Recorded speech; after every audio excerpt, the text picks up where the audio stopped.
Во името на Отецот и Синот и Светиот Дух. Амин. За воскресението на Лазар во Витанија. Во сабота оваа година, на 12 април, Православната црква го отпразнува споменот на воскреснатиот Лазар во местото Витанија во Јудеја. Ова чудо Господ Исус Христос го извршил еден ден пред свеченото влегување во Ерусалим, а 6 дена пред неговото славно воскресение. Воскресението што го извршил на својот пријател Лазар беше нечуен и невиден настан дотогаш. Оти прв пат се случило умрен човек да биде воскреснат после 4 дена од смртта. Познато е дека после ден или два телото на покојниот почнува да се распаѓа. Особено пак во тие предели кога температурата е секогаш висока. Така било и со Лазара. Лазар умрел во среда, а во саботата се случило неговото воскресение. Ова чудо е опишано во Евангелието според Јован во глава 11. Во Евангелието се вели дека присутните луѓе, а ги имало во голем број, бескрајно се радувале. Но не само во Витанија, радоста брзо се расширила и во околината, па тоа допринело следниот ден, недела, да се собере мноштво народ и свечано да го пречекаат Господа Христа во Ерусалим. Витанија не е многу далеку од Ерусалим. При нашата посета во 2019 година, од безбедносни причини не отидовме во посета на ова место. Христос го воскреснува својот пријател Лазар и го враќа во живот. Лазар излезе од гробот, а со молитвата кон Бога покажува дека тој не прави ништо без благослов на Бога. Зошто Христос го воскресна Лазара? Воскресението на Лазар бил реален настан.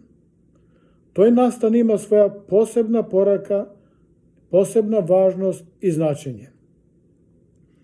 Сведоци за реалноста на воскресението на Лазар биле не само присутните луѓе, туку и настаните што подоцна се случиле. Со воскресението на Лазар Господ Христос сакал да ги увери луѓето, но и своите ученици апостолите, дека воскресението како чудо Божјо е можно. Потоа сакал да ги увери во неговото воскресение кое што ќе се случи за 6 дена, а исто така да не увери сите нас и во општото воскресение кое што ќе се случи на свршетокот на светот за кое проповеда црквата. Во символот на верата 11 член се вели: го чекам воскресението на мртвите.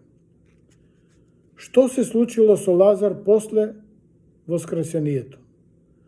Преданието вели дека Лазар после воскресението ја напуштил Јудеја и бил епископ или владика на островот Кипар.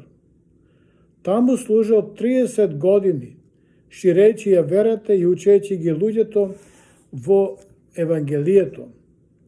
Починал во 63-та година.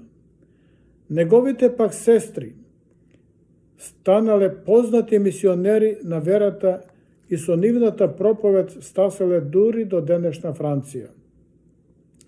Така Лазар и неговите две сестри биле најдиректни сведоци за вистинитоста на Христовите зборови и за вистинитоста на воскресението. Тие најдиректно сведочеле за чудата Божји и за вистинитоста во Евангелието. Тоа треба нам да ни биде силна порака и денес. Моштите на Лазар биле откриени во 9 век во градот Китиус, поставени во мермерен ковчег. За време на византискиот император Лав, тие биле пренесени во Цариград и поставени во храмот на праведниот Лазар, изграден од императорот Василий Македонец. Тропарот или химната за овој празник и за празникот Светници е следната. Христе Боже, за да не увериш во општото воскресение,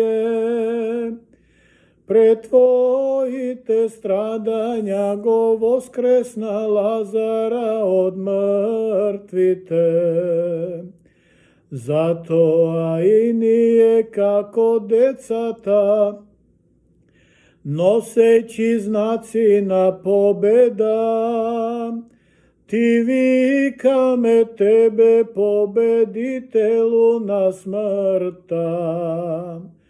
Осана во висините, благословен е оној кој доаѓа во името Господово.